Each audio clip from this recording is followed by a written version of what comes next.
এই মুহূর্তে দাঁড়িয়ে রয়েছি বিশ্রামগঞ্জ থানা থেকে কয়েক হাত দূরত্বে রামকৃষ্ণ আশ্রমের উল্টো সাইডে জাতীয় সড়কের সঙ্গে পুষ্করবাড়ি এলাকায় রাকেশ আচার্য অটো চালক রাকেশ আচার্যের বাড়িতে।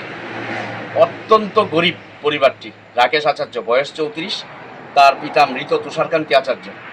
সে এবং তার মা এই বাড়িতে থাকে। তার মাও পুষ্পরানী আচার্য 6 থেকে 7 মাস আগে অ্যাক্সিডেন্ট হয়ে বিছানায় শয্যাশায়ী, হাত এবং পা ভাঙ্গা। সারাদিন অটো চালিয়ে এসে মাকে তারই সেবা যত্ন করতে হয়। গতকাল একটা দুঃখজনক এবং হৃদয় বিদারক ঘটনা ঘটেছে। রাকেশ আচার্য বিশ্রামগঞ্জ বরজলা এলাকার ইন্দ্রজিৎ সরকারের সিএনজি অটো গাড়ি ভাড়া হিসাবে চালাতেন। প্রতি মাসে তাকে 7,000 টাকা করে ইন্দ্রজিৎ সরকারকে ভাড়া দিয়ে তারপর সে ওই গাড়ির রোজগার দিয়ে সংসার নির্বাহ করত।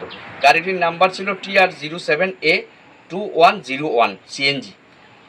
প্রতিদিন গাড়ি চালিয়ে এসে সে তার ঘরের বারান্দায় অটো গাড়িটিকে রেখে দিত।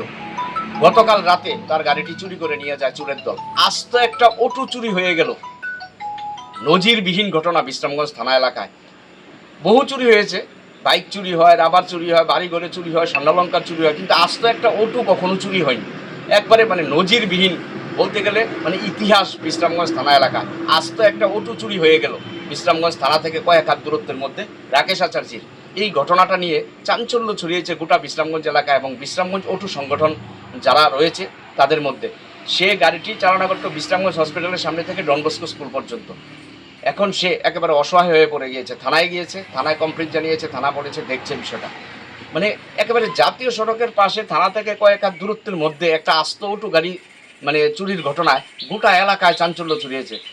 মানুষ একেবারে নিরাপত্তাহীন ভাবছে নিজেদেরকে। এখন দেখার বিষয় পুলিশ সেই চুরি হওয়া অটো গাড়িটি উদ্ধার করতে পারে কিনা।